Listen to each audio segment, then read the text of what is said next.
دیمک کھا جاتی ہے، چاہے شے پر بسیرا کریں، رشتوں پر، محبت پر یا دلوں پر۔ رات کے دوسرے پہر، برستی بارش اور بڑھتی سردی کی شدت سے جہاں اس وقت مشہور شاہراہوں میں ٹریفک نہ ہونے کے برابر تھی، وہیں ہائی وے پہ اچانک برق رفتاری سے کار گزری اور ایک کے بعد دیگر ایک گاڑی کا تعاقب کرتی 4 موٹر سائیکلوں میں سے 2 برق رفتاری سے اس کے برابر پہنچی۔ ان میں سے ایک نقاب پوش ڈرائیونگ سیٹ پر براجمان شخص پر فائرنگ کر چکا تھا۔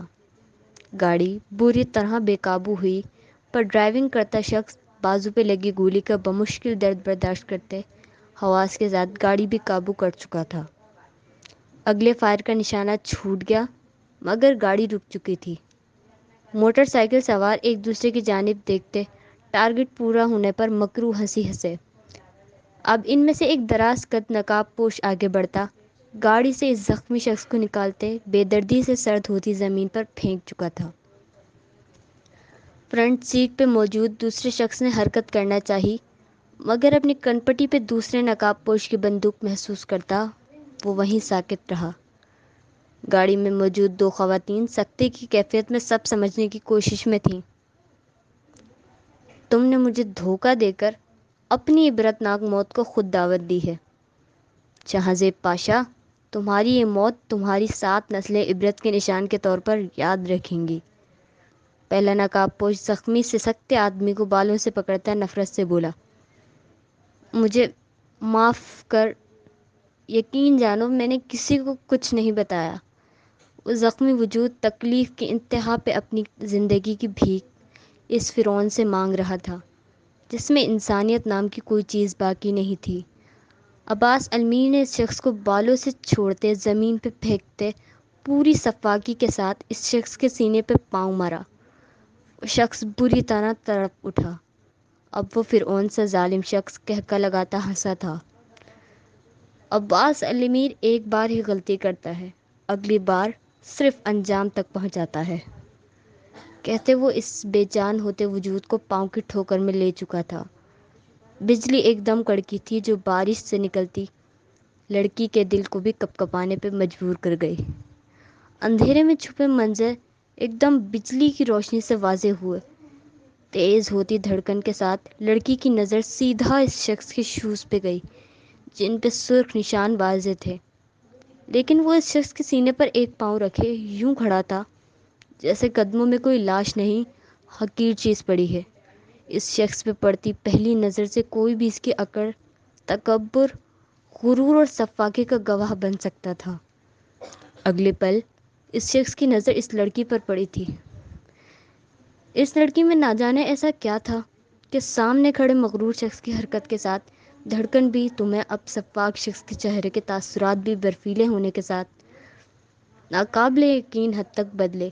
شاید وہ یہاں اس وقت اس لڑکی کا تصور نہیں کر سکتا تھا۔ قاتل! وہ چلاتی الٹے پاؤں بھاگی تھی۔ رک جاؤ! اسے بھاگتا دیکھ دوسرا نقاب پوش چلایا۔ لڑکی نے اپنے دوڑنے کی رفتار برستی بارش اور انتہا کی سردی میں بھی ایک جوتا اترنے کے باوجود مزید بڑھائی تھی۔ Stop dear! اب کی بار نقاب پوش صفاقی سے دھاڑا، لیکن وہ اس بار دوسری جانب بھاگی کہ ٹھا کی آواز سے وہ زمیں بوس ہو چکی تھی۔ بجلی کی ایک بار پھر کڑکی۔ نقاب پوش اپنے ساتھیوں کو گاڑی میں موجود دوسری عورت اور اگلے لائحہ عمل کے بارے میں ہدایت دیتا لڑکی کی جانب بڑھا جو اپنے بے حال ہوتی برستی بارش میں اپنی ٹانگ کو چھونے کی کوشش میں تھی، جہاں اسے خنجر سے چیرتا حصہ محسوس ہو رہا تھا۔ لڑکی کا بند ہوتی آنکھوں کے سامنے بھی سارا دھیان اس شخص کی ہی جانب تھا جو اس کی طرف بڑھ رہا تھا۔ کون تھا یہ فرعون شخص جو ایک لڑکی پہ بھی گولی چلانے سے خود کو روک نہیں پایا؟ اس نے بند ہوتی آنکھوں کے ساتھ اپنے اوپر جھکے اس شخص کو دیکھا۔ وہ انسان نہیں تھا۔ اسے اپنا سانس رکتا محسوس ہوا۔ وہ قاتل تھا جو نہ جانے کتنی سانسیں توڑ چکا تھا۔ لڑکی کا چہرہ زرد اور ہونٹ برفیلے نیلے ہو چکے تھے۔ اس کا جسم نہ جانے اب درد کی شدت سے کپکپا رہا تھا یا برستی بارش سے بڑھتی سردی کی وجہ سے۔ لڑکی کی بے ساختہ لبوں سے ٹوٹے الفاظ نکلے تھے، عباد اللہ! کہتے وہ ہوش و خود سے بے گانہ ہو چکی تھی۔ اگلے ہی پل پولیس موبائل کی آواز سنائی دینے لگی۔ عباس المیر نے اپنے ساتھ موجود ساتھیوں کو بھاگنے کا اشارہ کیا۔ دروازے پہ ہوتی دستک سے اس نے بیزاری سے کروٹ بدلتے سونا چاہا تو اچانک وال کلاک پر نظر پڑتے اس نے ہڑبڑا کر پوری آنکھیں کھولی جو 7 سے اوپر کا وقت بتا رہی تھی۔ اس کی نیند گھڑی دیکھتے یوں بھاگی جیسے کسی جن کو دیکھا ہو۔ اب جلدی سے بیڈ سے اٹھتی واش روم بھاگی اور دل ہی دل میں سارا اور حفصہ کو کوسنے لگی جو نہ جانے رات میں واٹس ایپ گروپ جس میں اس سمیت 5 دوست سے شامل تھیں میں سر سلمان جو ان کے بایو کی ٹیچر بھی تھے ان کے پڑھانے کے انداز کو لے کر شغل کرنا شروع ہوئی تو لائٹ نائٹ تک یہ ہنسی مذاق کا سلسلہ جاری رہا۔ اب دیر سونے اور دیر اٹھنے کی وجہ سے اسے امی کے طنزیہ لیکچر کے 3 جیسے حملے برداشت کرنے تھے۔ حسین حسین کے بارے میں سوچ کر ہول اٹھنے لگے۔ وہ دانتوں کو برش کرتے بالوں کو جوڑے کی شکل میں دیے جلدی سے واش روم آنے کو تیار ہونے۔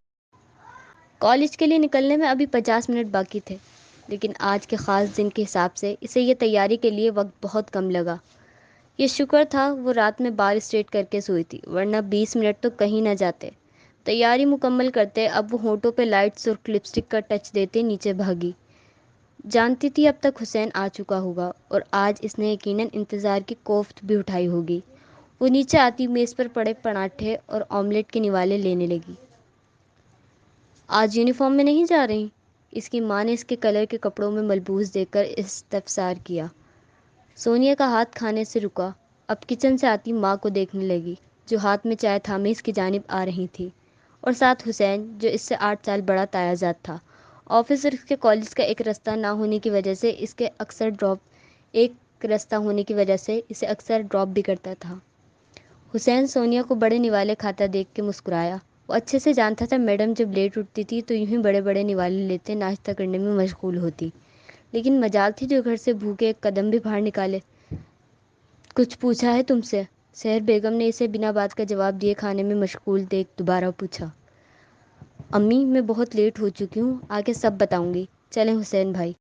وہ آخری نوالا لیتی جلدی جلدی کھاتے تیزی سے بولی۔ ایک تو مجھے اس لڑکی کی بالکل سمجھ نہیں آتی، ساری رات نہ جانے کون سے ٹریکٹر چلاتی ہے جو ٹائم پہ نہ سوتی ہے نہ جاگتی ہے، پھر یوں ہی گھوڑے پہ سوار ہو جاتی ہے۔ اب بھلا 2 منٹ سکون سے ناشتہ کرنے سے کون سی فلائٹ گزر جائے گی؟ انہوں نے اپنی بنائی چائے کی یوں بے قدری پہ افسوس سے دیکھتے دیکھا۔